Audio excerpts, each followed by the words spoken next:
Hallo zusammen und willkommen zu unserem neuen Video. Für diejenigen, die uns nicht kennen, wir sind RTW-Riders. Wir reisen seit 2018 auf Motorrädern um die Welt und campen eigentlich zu 99%. Daher bekommen wir auch oft Fragen zu unseren Zelten gestellt und deswegen haben wir gedacht, machen wir heute mal ein Video zu unseren letzten 2 Zelten. Wollen die ein bisschen vergleichen und euch auch mal vorstellen, warum wir diese Zelte verwenden und welche Erfahrungen wir damit gemacht haben. Wir haben unser ältestes Zelt, das Mother Hubba NX, 3 Personen von MSA. Mittlerweile ist der Preis um die 700 €. Das ist allerdings die alte Version. Es gibt mittlerweile mindestens eine Version 2, vielleicht sogar eine Version 3, das weiß ich gar nicht. Und hier haben wir von Amazon das letzte Zelt, das wir benutzt haben. Bestsport Paraiso 3 Personen, 80 € für das Zelt und die optionale Zeltplane für nochmal 25 €. Ja, und wir wollen diese beiden mal vergleichen und euch zeigen, wie sie so aussehen. Beide Zelte sind jetzt nicht maximal komprimiert, man könnte sie noch kleiner machen. Wir haben sie jetzt einfach mal locker so hingelegt und man sieht auch auf den ersten Blick, das MSA ist schon ein bisschen kleiner vom Packmaß her. Das Gewicht ist auch unterschiedlich. Das Bestsport wiegt einiges mehr. Ich blende es euch hier ein, weil ich habe jetzt keine Waage dabei. Ihr seht, das ist schon ein bisschen ein Unterschied. Die längste Stange beim MSA ist 50 cm. Und hier beim Bestsport-Zelt hat die längste Stange 40 cm. Das ist also schon ein Unterschied, wenn man Probleme hat mit Gestängelängen, ist es also fast schöner, ein kürzeres Gestänge vom Bestsport zu haben. Die Heringe sind natürlich keine High-End-Heringe beim Bestsport-Zelt, kann man auch nicht erwarten bei einem 70 € Zelt. Das ist einfach ein ganz normaler Stahlhering.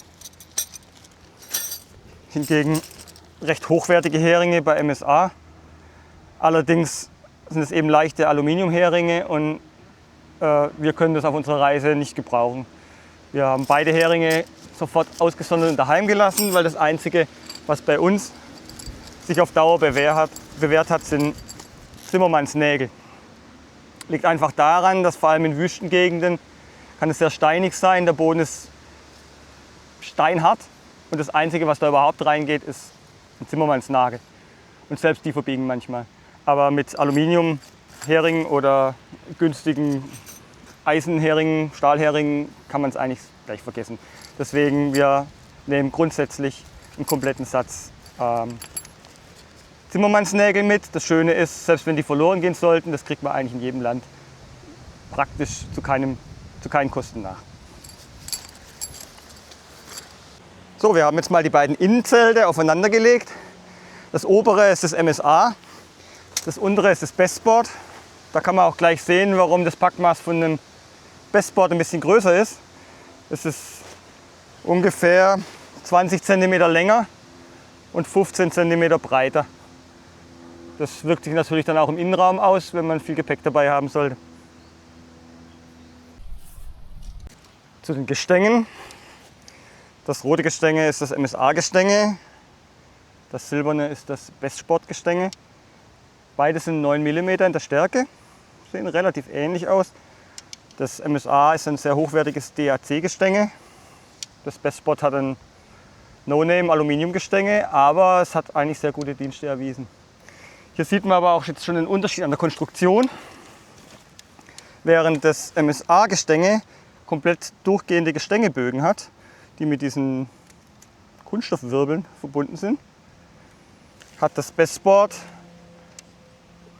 Knochenverbindungen, Aluminiumknochenverbindungen, wo die einfach reingesteckt werden.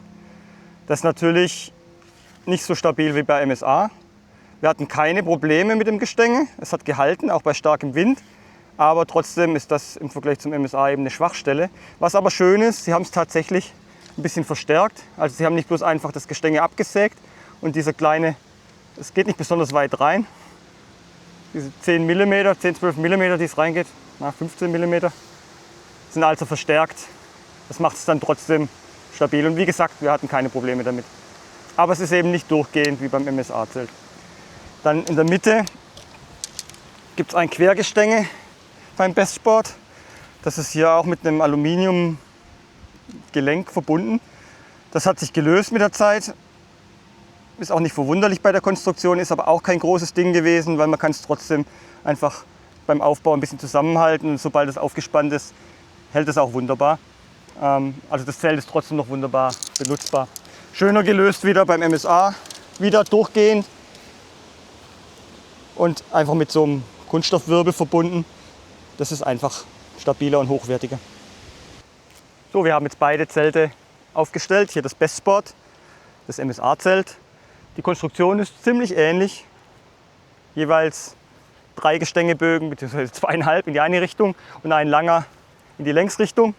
Das gleiche hier, der hier eben nicht durchgehend, was wir vorhin schon erwähnt haben, aber im Grunde genommen ziemlich ähnlich von der Konstruktion. Was auffällt ist, beim Bestsport haben wir die Eingänge auf der Seite, also auf der Längsseite, und beim MSA haben wir es auf der Stirnseite. Da werden wir auch noch sehen, wenn das Außenzelt mal drüber ist, warum das beim MSA deutlich angenehmer bei schlechtem Wetter ist als beim Bestsport. Auch das Innenzelt wird im Gestänge ähnlich eingehängt wie beim Bestsportzelt. Das ist das MSA, hier haben wir das Bestsport. Auch hier sieht man alles ein bisschen leichter gebaut beim MSA. Das geht natürlich insgesamt dann auf das Gewicht beim Bestsportzelt, deswegen ist es auch ein bisschen schwerer. Auch hier unten im Prinzip ähnliche Konstruktion wie beim Bestsportzelt. Hier haben wir halt hochwertige Aluminiumaufnahmen. Beim Bestsport waren es diese Spannriemen, wo einfach eine Öse reingemacht wurde. Das Prinzip ist dasselbe, aber hier eben auch wieder deutlich leichter.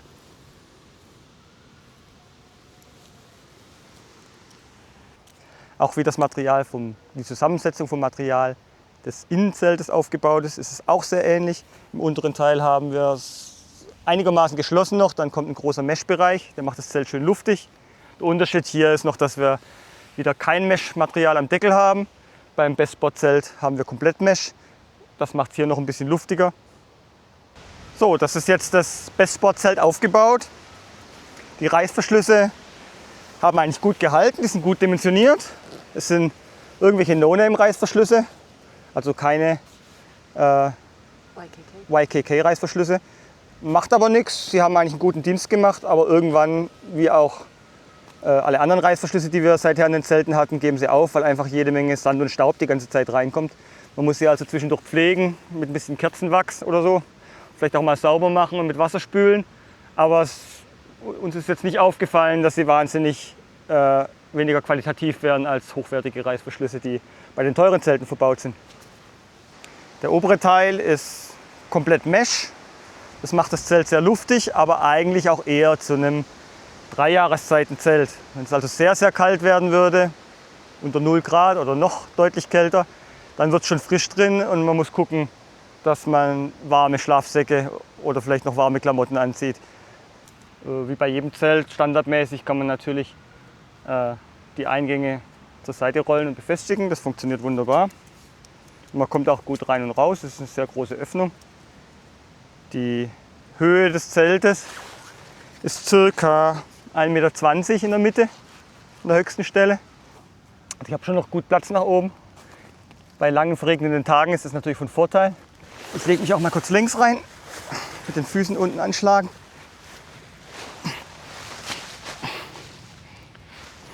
Ja, hat schon jede Menge Platz.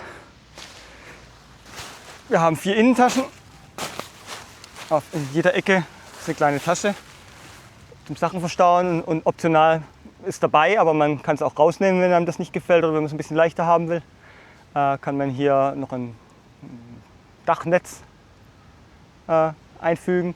Hier hat es auch noch einen Haken, wo man eine Lampe hinhängen könnte, wenn man eine hat, die man da hinhängen kann, und eine Stirnlampe. Also kleine Features, die eigentlich ganz nett sind. Kleine Personen können eigentlich drin stehen. Auch das MSA Mother Hubba hat in jeder Ecke eine kleine Tasche, wo man kleine Dinge verstauen kann. Auch ähnlich wie beim Bestsportzelt. Wir haben nur eine kleine Schlaufe hier oben, wo man auch eine Lampe reinhängen kann. Oder man könnte auch eine Wäscheleine ziehen, wenn es sein muss, in die Ecken, weil da haben wir nochmal die gleichen Laschen. Wir haben eine Höhe von ungefähr 1,5 Meter. Die genaue Höhe blende ich euch ein. Ist immer noch ausreichend hoch, um bequem drin zu sitzen. Aber man sieht, man hat etwas weniger Platz als im Best-Sportzelt. Die Länge, wie gesagt, es ist ein bisschen kürzer. Ich stoße oben und unten an mit meinen 1,83. Auch in der Breite sieht man, es ist ein bisschen weniger Platz. Die Reißverschlüsse, erwartungsgemäß hochwertig, YKK-Reißverschlüsse. Ähnliche Dimensionen wie beim Bestsport. Gleiches Problem auf Dauer mit Sand und Staub. Man muss sie auch pflegen, man muss sie ab und zu mit Wasser spülen und auch mit Wachs behandeln. Und trotzdem, irgendwann geben sie einfach den Geist auf. So, das ist das Außenzelt vom MSA. Wir haben hier ein Spezialaußenzelt. Das ist ein Nylonmaterial. Und das Besondere bei MSA ist, und soweit ich weiß, gibt es auch nur bei MSA, das ist außen silikonisiert und innen PU beschichtet. Das hat den Vorteil, dass es extrem leicht ist, aber im Vergleich zu einem nur silikonisierten Zelt kann man die Nähte von innen tapen, also abkleben. Und man muss nicht wie beim silikonisierten Zelt in regelmäßigen Abständen mit einem Nahtdichter nacharbeiten, damit es wieder hundertprozentig dicht ist. Das ist eine sehr schöne Sache und hat bei uns auch wirklich gut funktioniert. Das Außenzelt beim MSA wird sowohl an der Längsstange eingehängt und auch an der kurzen Querstange wird das Außenzelt eingehängt. Damit sitzt es wirklich richtig gut.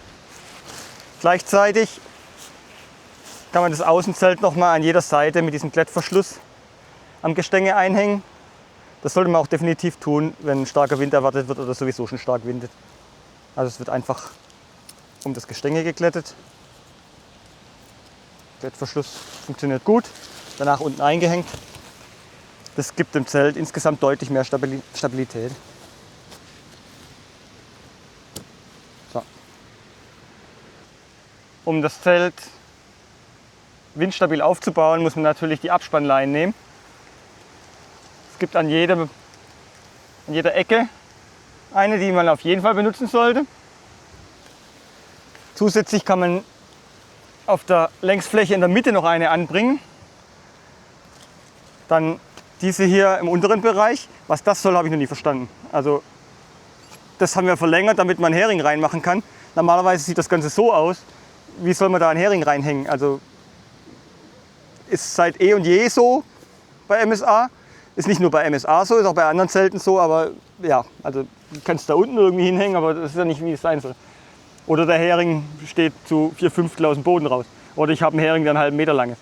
Auf jeden Fall haben wir das verlängert, damit man das auch vernünftig festmachen kann. Und gleichzeitig haben wir hier an den Stirnseiten auch nochmal für extrem starken Wind eine Abspannleine angebracht. Wenn es mal wirklich richtig stark wehen sollte, dann kann man es hier auch noch zusätzlich festmachen. Also es ist wirklich, wenn man alle Abspannleinen benutzt, extrem windstabil. Wir sind wirklich in Sturm gestanden, wo wir gedacht haben, wir fliegen davon, und das Zelt hat gehalten und das Gestänge hat auch gehalten. Aber Voraussetzung ist natürlich, dass es richtig abgespannt wird. Das Außenzelt ist relativ hoch. Das heißt, Wind und Schnee und was auch immer kann sehr leicht am Außenzelt vorbei. Das macht das Ganze natürlich schön luftig. Wenn man in heißen Gegenden unterwegs ist, in Wüsten, die warm sind, dann ist es schön, wenn man ein bisschen Luft hat. Allerdings im Gegenzug dazu wird es halt auch extrem kalt, sobald die Temperaturen 0 Grad oder unter 0 Grad erreichen. Das ist auch wieder der Kompromiss, den man eingehen muss. Geht man in nordische Regionen, wo es nur kalt ist, macht es vielleicht Sinn, ein nordisches Zelt zu nehmen, wo das Außenzelt auch komplett bis zum Boden runter geht. Auf jeder Stirnseite hat es eine kleine Belüftungsöffnung, die man aufmachen kann, damit auch Luft reinkommt. Nicht besonders groß, aber es tut seinen Dienst. Andernfalls, wenn es nicht stürmt, kann man natürlich auch einfach den Eingang zur Seite klappen. Dann hat man deutlich mehr Luft. So, wir haben jetzt mal zum Teil das Außenzelt vom Bestspot-Zelt drüber geschmissen. Das hat im Vergleich zum MSA keine Laschen für die oberen Querstangen. Also man kann es hier nicht einhängen, auch auf der Längsseite gibt es nichts. Es ist auch hier, wo das Außenzelt auf der Knochenverbindung aufliegt, ein bisschen abgetaped, also ein bisschen verstärkt. Und genauso an den Längsseitenenden ist es ein bisschen verstärkt, hier sogar besser an der kurzen Seite. Das sollte man beim Aufbau, dadurch, dass man es nicht hier festklemmen kann, auch darauf achten, dass das Gestänge auch da anliegt. Es wird einfach übergeworfen und dann unten eingeklippt. Funktioniert gut. Auch da, wenn es windstabil sein sollte, gibt es eine Befestigung am Gestänge, was man unbedingt verwenden sollte, um es besonders windstabil zu machen. Nicht so schön wie mit dem Klettverschluss, aber funktioniert. Das ist alles, was es braucht. So, das komplett aufgebaute Bestspot-Zelt. Auch hier haben wir außen Abspannleinen, um es windstabil zu machen. Gleiches Drama. Auf der Seite ist auch einfach viel zu hoch. Also wie soll man das mit dem Hering festmachen? Wir haben das Ganze mit dem Gummiband verlängert. Das hat bisher gehalten. Eine normale Rebschnur wäre wahrscheinlich besser. Einfach, dass man das verlängern kann und auch vernünftig am Boden festmachen kann. Leider hat es hier, in dem Fall auf der Längsseite, Eingangsseite, nur diese kleinen Schlaufen. Wir haben da keine Abspannleinen dran gemacht, weil es eigentlich keine wirklich stabile Schlaufe ist. Zur Not würde es gehen, aber es ist einfach nicht wirklich stabil. In dem Sinne ist das MSA-Zelt schon einfach stabiler konstruiert. Man kann es einfach besser abspannen. Es hat bisher kein Problem gegeben. Es drückt es dann ein bisschen ein, wenn es windet. Ja, aber da könnte man sich noch Befestigungen für solide Abspannleinen wünschen. Das Bestspot hat auch auf jeder Stirnseite eine relativ große Belüftung, deutlich größer als beim MSA. Sie ist allerdings auch einfach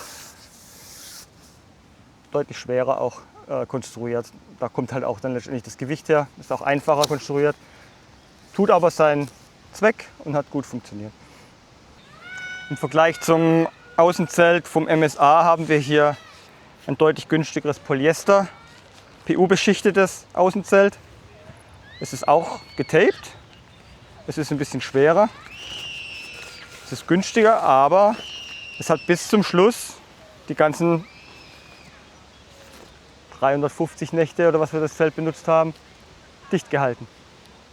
Das Bestspot-Zelt gibt es in verschiedenen Farben. Wir haben versucht, eine unauffällige Farbe zu nehmen, weil wir eben viel wild campen.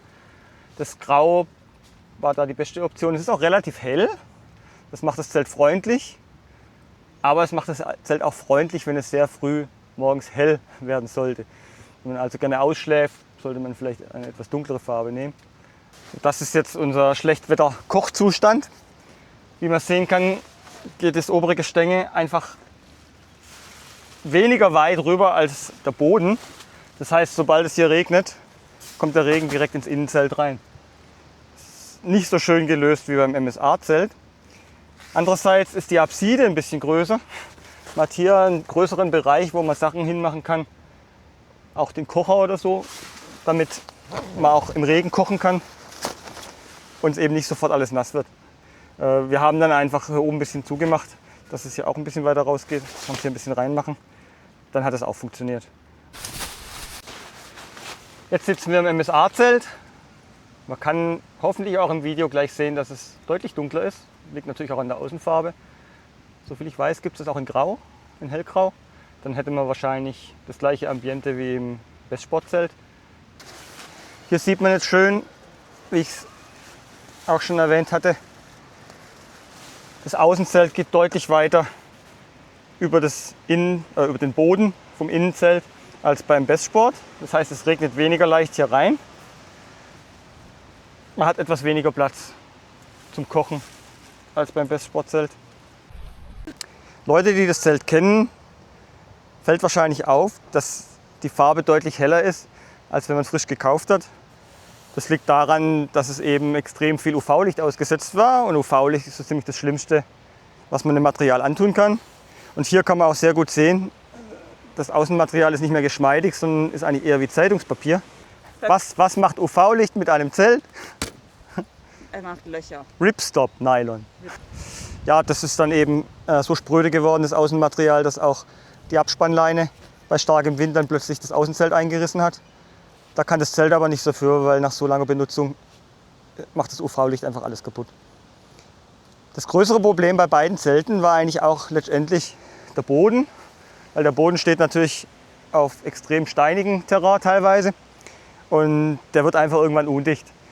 Das ist jetzt, wenn man ein bisschen dickere Isomatte hat, diese selbst aufblasbaren Matten, ist es nicht ganz so schlimm, aber es kommt definitiv Wasser rein mit der Zeit und das kann man auch nicht verhindern. Das ist einfach so, wichtig für uns war, dass es oben dicht ist und das hat das Zelt wunderbar erfüllt. Von oben kam eigentlich, mal abgesehen von den Löchern, die irgendwann entstanden sind, kein Wasser rein. Und das ist genau, wie es bei dem Zelt sein sollte. Auch hier merkt man schon, dass das Außenmaterial aufgrund der Benutzung nicht mehr so geschmeidig ist, wie es ursprünglich mal war. Es ist auch weniger UV-beständig als ein silikonisiertes Zelt aus Nylon. Trotzdem hatten wir nie das Problem, dass von oben Wasser reingekommen ist, sondern wie bei all unseren Zelten kommt das Wasser normalerweise vom Boden rein. So, damit wären wir am Ende von unserem Video angekommen. Abschließend haben wir euch jetzt hier eine Übersicht gemacht mit unserer Meinung nach allen relevanten Details. Besonders interessant ist vielleicht auch die Nutzungszeit. Also wir haben die Zelte nicht von den Herstellern kostenlos bekommen, haben sie dann über eine Nacht im Garten aufgestellt und behaupten jetzt, dass das super Zelte sind, sondern wir haben die wirklich intensiv getestet.